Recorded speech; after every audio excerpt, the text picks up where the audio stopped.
All right, down here, my wife Letitia and my buddy Derek, Heartbreak Creek, and my wife's just walked up on a beauty here. Get over here and see it before she picks it up. All right, let's go ahead and here. Let me take a picture of it. All right, let's go ahead and pick it up. Oh, it's thin too. Oh, well, nice. it's a snap base. Snap base, yeah. Nice. Pretty nice. All right, flip it over. Nice. All right, we're going to keep going. I'm going to take a picture of that. You want to take a picture of it now? Yeah.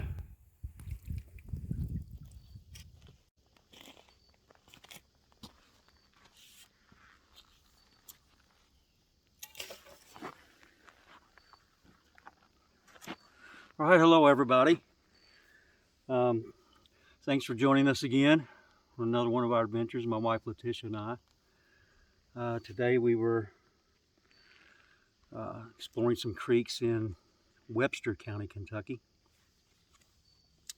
And we ended up here on the banks of the Green River, right down by the Green River Forestry here in Henderson, Kentucky. So I thought I would share with you an email that I got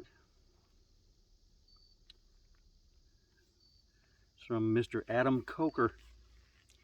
Thanks for writing in, Adam, and I want to encourage anybody that has an inhumanoid encounter, if you want to talk about it, get it off your chest, and maybe you need somebody to listen to. I promise you I won't laugh because I've had a lot of them myself. So send them in. If you'd like to talk about it and like to share, send your encounters in to inhumanoidencounters@gmail.com. And here we go. Let's get to it. Mr. Nunnelly, I discovered your work while looking into local strange sightings and bought your books that I read often. Thanks, Adam. I appreciate that. The reason I reached out to you is because of a print my son and I found while hiking over in Bell's Mine in Crittenden County, Kentucky. We were following a stream down a bluff and found this print in the stream bed.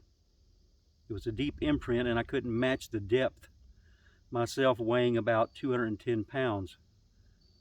I could not put a dent in the ground even if I jumped up and down on the same area. I'm sorry that I didn't have a coin or anything to show scale other than my hand. I took the photos and we made our way back out because of the size and because we had never seen anything like it before. That's a good choice there, you and your son, to leave this area. The biggest animal in these woods are deer and coyotes. We tried to match the print with cougar, bear, and even wolves. This was not like any of them. I'm including the photo for you to see and would love to know your thoughts on it. Okay. So here's the photo that he sent in. Well, if you can see that.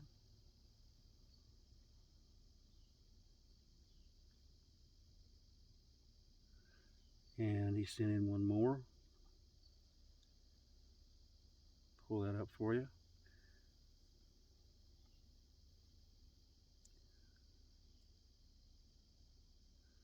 So he wants to know what I think about these prints and if I've seen anything like them before. Yes, I have, Adam. These are the same type footprints, clawed, three-toed footprints that people have been sending me for 20 years now from all over America. They're always in association with Dogman, what people call Dogman. This one there that I just looked at, the photo, I would say probably weighs about 600 or 700 pounds. So if it was imprinted that deeply in the ground. So you did a good thing by getting out of there. You know, these Dogmen, a lot of people don't believe in them, like I said before, and even though, you know, we have hundreds and hundreds of people coming forward and claiming to see these things, coming forward with their encounters with these things. So I don't know how many more it's going to take for people to actually think about it and believe what's going on. We do have these wolf-human hybrids running around, and they're not nice. And it's hard to discredit or totally discount people's sightings, you know, especially when my own mother, she claimed to see one back in 1951, right here in Henderson County on Wilson Station Road when she was 10 years old. So we'll include that clip of my mother talking about that right here. Well, my mother, my stepdad, and us three girls moved out on Wilson Station Road. About 6 of us in the front bedroom playing, just like little kids will do, and Mother and them was back in the back of the house. And we would just run around there playing, and I had to go over to the front window, and there was this thing looking in the window, the horriblest sight I ever seen. And then I hollered, and then a couple of my cousins looked out there, and they started screaming because they seen it too. It looked in the face kind of like a dog. It didn't have no long snout, and its face was wide, you know, like ours. It was more of a round. And it had terrible scars on its face, or to me it looked like scars. And it had some kind of a white blouse or a shirt on. Of course, we was all scared, and we took off running toward the back of the house, and I didn't hang around to see any more. Well, it looked more like a dog, really. I don't know, Bart. It scared me so bad to look at the face. The face and that white shirt is what I seen the most. And it scared me so bad that I didn't really notice any of the other part of it. We ran out of the room, back there where Mother and my stepdad was. They went out the back door to go around the house to see if they could see it. They didn't see anything. So naturally, they said we was imagining things. But we wasn't. And you know, it's something like that, I can still see it just like it was yesterday. I can still see that face. That face and that white blouse is what I noticed the most. But I never heard anybody else mention anything. But you tell people that kind of stuff, they think you're crazy. Okay, I want to talk to you now about a little bit of the history of Henderson County, right where we're at. A lot of strange things happen here. A lot of inhumanoids are seen here, and I've seen my fair share of them. I want to read to you a little something from my first book, Mysterious Kentucky, Volume 1. This came out way back in 2007. Okay, in 2005, I was contacted by Mr. Jamie Woods of the Henderson County Paranormal Society, who had heard of my interest in the many cryptozoological mysteries of the area. He asked if I was familiar with the local werewolf legends of Henderson County. I had been aware of them for some time, I admitted, but on a personal level.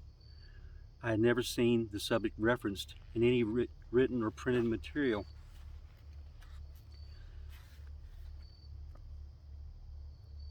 I knew that Kentucky was once named Transylvania, so it was no surprise that some of the older European werewolf legends may have made their long voyage from the home country to arrive here with the early settlers.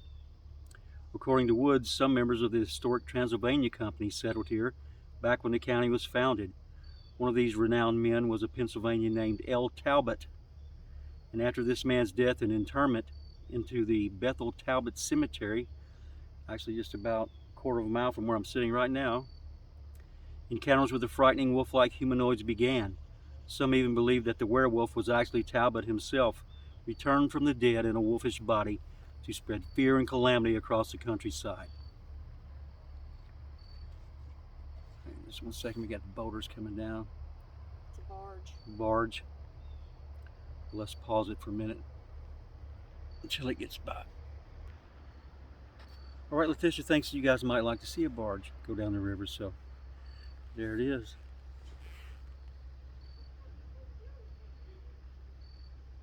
Looks like they're getting ready to lock on. Grab a load. Looks like it. So We have to pause now. evidently we picked a particularly active area on the Green River today.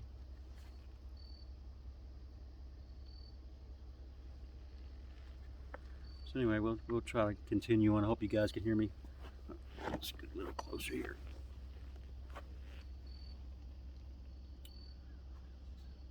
Many years ago, when I was a mere teenager, I heard a similar legend concerning a heavily forested area next to the John James Audubon State Park known as Wolf Hills. And I just recently got a report from Wolf Hills Road, which goes in between Wolf Hills, Wolf Hills and the river. So John James Audubon State Park is up there in Wolf Hills. So I've got to go talk to this guy who saw this Dogman right in the middle of the road there and maybe do a sketch for him. So this place, legend claimed, was named after the early werewolf sightings, and even now, if you drove out to the woods there and parked at midnight on a full moon night and howled like a wolf, the werewolf would answer you, they said. Soon after I heard this tale, I found myself driving a van load of friends and girlfriends out to the location to test this local legend. We found a very isolated spot along a narrow, forest-lined side road and parked with the full moon shining down from the frosty sky. It was just after midnight. We got out, and I then did my best imitation of a wolf howl straight out of an old Lon Chaney film. We were not seriously expecting anything to happen, of course, but to our surprise, only after a few seconds had passed, something did answer back in the same wolf howl. We were a long way from any houses, and this didn't sound like a coyote, but rather a perfect imitation of the call I had just made. After a few seconds, I was urged to have another go at it, and again, I was answered, only this time it was much closer. The retort left the girls in bad shape, I will say, and we were forced to evacuate the location at a pretty good clip.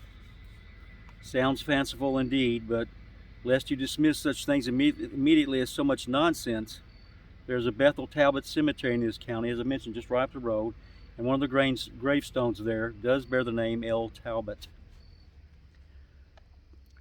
Peculiarly, this is the same name given with one T on the end instead of two to the lead character in the Universal Pictures 1941 classic The Wolfman, starring Lon Chaney Jr. The film, written by Kurt Siodmak, and probably the most influential werewolf movie of all time, introduced into popular culture many of the misconceptions regarding werewolves which later became dogma concerning the subject in both literature and film, like their aversion to silver and the need for a full moon in order to transform. All concepts created by Siodmak for his fictional screenplay, not part of the ancient werewolf lore at all.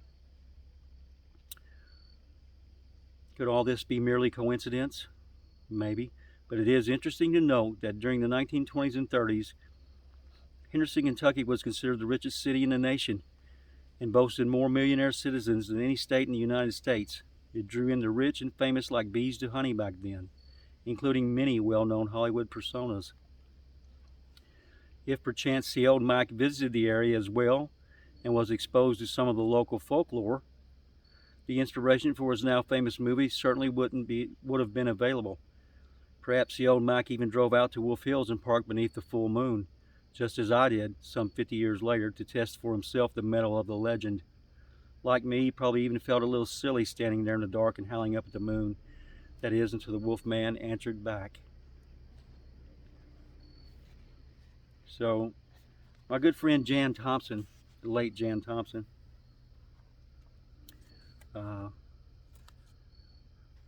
she was a researcher down in the land between the lakes, and I have a little report here that she gave me 15 years ago. I'm going to share it with you because I know, maybe not a lot of people have read this book. But it concerns a Dogman which attacked one of her cousins one day during summer vacation at their home near Kentucky Lake in Livingston County.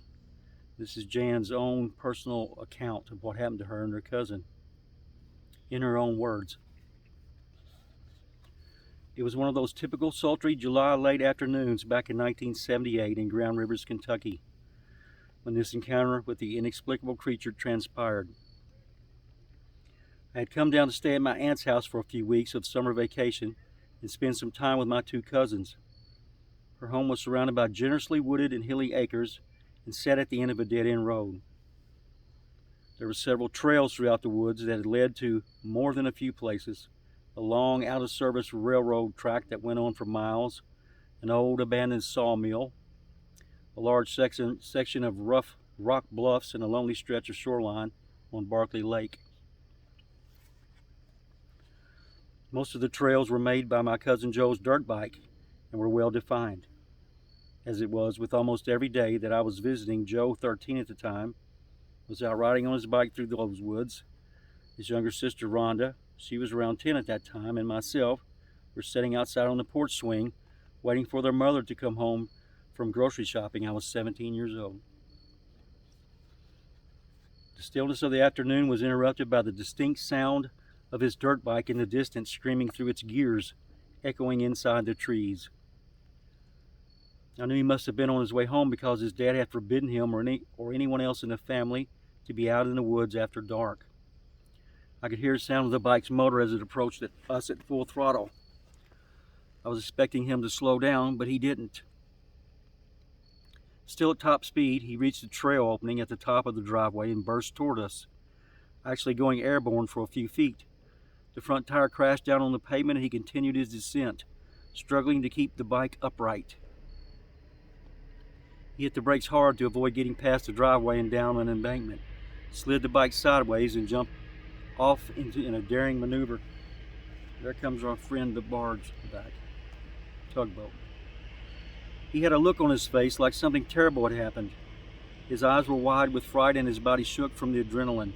Sweat was rolling down his face and he drew deep, rapid breaths through his mouth, which was drawn taut in a strange grimace. Tears were coming down his cheeks, mixing with the dusty trail dirt, and they remained unblinking as he turned to stare at the top of the hill and the end of the driveway in fearful anticipation. The basset hounds their parents had raised began barking wildly, which turned to growls and then to whines.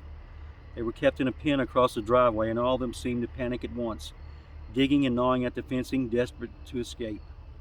All this happened in a matter of less than a minute, taking Rhonda and myself by complete and utter surprise. "It grabbed me. Look at my leg," Joe screamed, making us jump with alarm at the sound of dread in his voice. His Levi's were scratched all the way through to the flesh, leaving bloody marks on his skin. The claw marks were larger than what a grown man could have made. "It walked on two legs," he yelled, scaring us again, as he was trying to tell us his story in between huge gulps of air. "It was following me through the woods," he said, "along the path from the old sawmill. Hairy. It was so hairy, and it had a snout, and it walked on two legs. It ran on two legs." His voice was sputtering, and I could see his pulse throbbing under the skin of his temples. He's loading. In that moment, the howling began. It came from the woods at the top of the driveway. We all stood deathly still. Even the hounds had suddenly grown silent and still. It sounded at first like a mournful wolf's howl, but more profoundly chilling and, as it came closer, more threatening. Joe began pushing us towards the front door, demanding us to go inside when it came out of the woods above. With the sun just going down, it turned the creature into a silhouette of hairy blackness. It stood maybe a foot taller than a good-sized man and was twice the breadth in his shoulders and chest, which was heaving quickly like someone who had just finished a long-distance race. When its head, as well as its arms, up into the air to continue its guttural vocalizations. When it raised its head, as well as its arms, up into the air to continue its guttural vocalizations, I could make out the shape of a snout, not as long as a canine, but not a nose either. The security light overhead popped on and suddenly illuminated the creature, making it raise one of its arms to shade its eyes, which appeared a bit oversized for its face and solid black in color from the glare. We tore the screen door, trying to get into the house all at once, and started barricading the main entrance. Then we heard another howl just outside, coming closer, and we all retreated into a back bedroom and barricaded that door as well. The basset hound they had inside as a pet had smelled around the front door, then tucked its tail and ran along with us. Right, and that's usually how dogs react to these inhumanoid creatures. The other dogs outside were going absolutely crazy again, and as we also heard items being thrown around on the porch, continuing all around the side of the home as well. There was also the unmistakable sound of a window being shattered just before we heard my aunt's horn blare from her car as she drove down the road. We didn't budge to help with the groceries. Later that evening, my aunt relayed our frenzied tale to my uncle. He was skeptical, but when he went out and witnessed the broken window and the huge mess outside the house, he decided to go out the next morning into the woods with a rifle on his shoulder. He returned a few hours later with such a look on his face that left no doubt he was now a believer. He warned us all very sternly to stay out of the woods. He had found several large pits that had been dug and filled with animal bones and parts of rotting carcasses along the path that led to the old sawmill. He also saw where something had dug holes, which looked like deep caves big enough for a man to hide inside, on the sides of the bluffs along the hills that overlooked the mill. There was a rank smell in the area which was unlike the stench of rotting animals. It literally turned his stomach, but he could not identify it. He related further that years before, when the old Boy Scout camp used to be on the other side of Grand Rivers, that an unexplained two-legged creature with wolf-like features was seen along the water's edge close to the campsites, and that he and his son had witnessed it themselves one evening on the Kentucky Lake side. When summer was over and school resumed, Joe would venture gradually back into those same woods on his dirt bike with a pistol on his belt for protection. There were many times he felt it was watching him and would actually turn and see it again, heavily jogging toward him with a warning howl. For safety's sake, Joe decided to make some new trails on the other side of the woods. At night, though, after all was quiet and asleep, sometimes the dogs outside would start acting erratically, trying to get out of their pen again.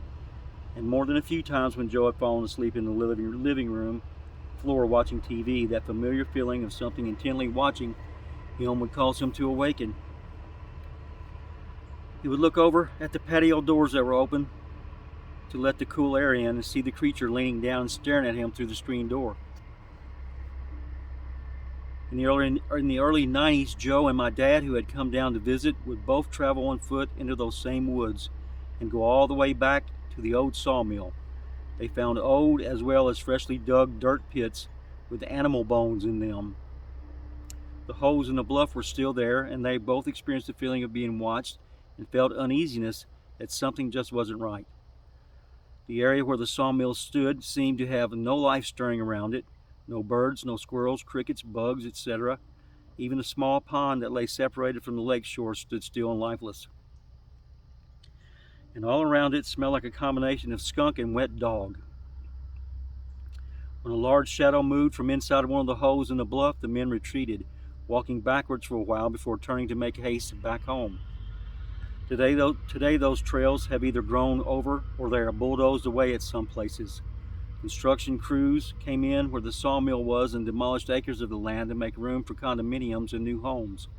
My aunt's home still stands at the end of the road, but even further, neighborhood advancements are taking place all around them. I'm sure the creature we saw all those years ago has left for more quiet surroundings and hunting grounds, but it must not have moved far, as there are still local sightings of it a few times a year. Yeah, you're right. You were right, Jan. It did not move far. Livingston, Lyon counties, all of them. We have a lot of reports coming out of that area of the Dogman still today. There was one just about 6 weeks ago that came out of DeMumbers Bay, which seems to be a particularly active area down there. So you guys get down to LBL, be careful. Watch your kids real close. Don't take for granted that nothing could happen to them, because something could, and something might happen to you as well. So be careful, and anywhere that you happen to find yourself in a place where there's a history of inhumanoid activity, like Henderson County and the Green River here behind me, just be careful and be watchful, and try to stay safe. So thanks for watching again. And like I say, if you want to share your encounters, be sure and send them in to inhumanoidencounters@gmail.com, and we'll see about reading them on the air. Okay, everyone, have a good day. Till next time.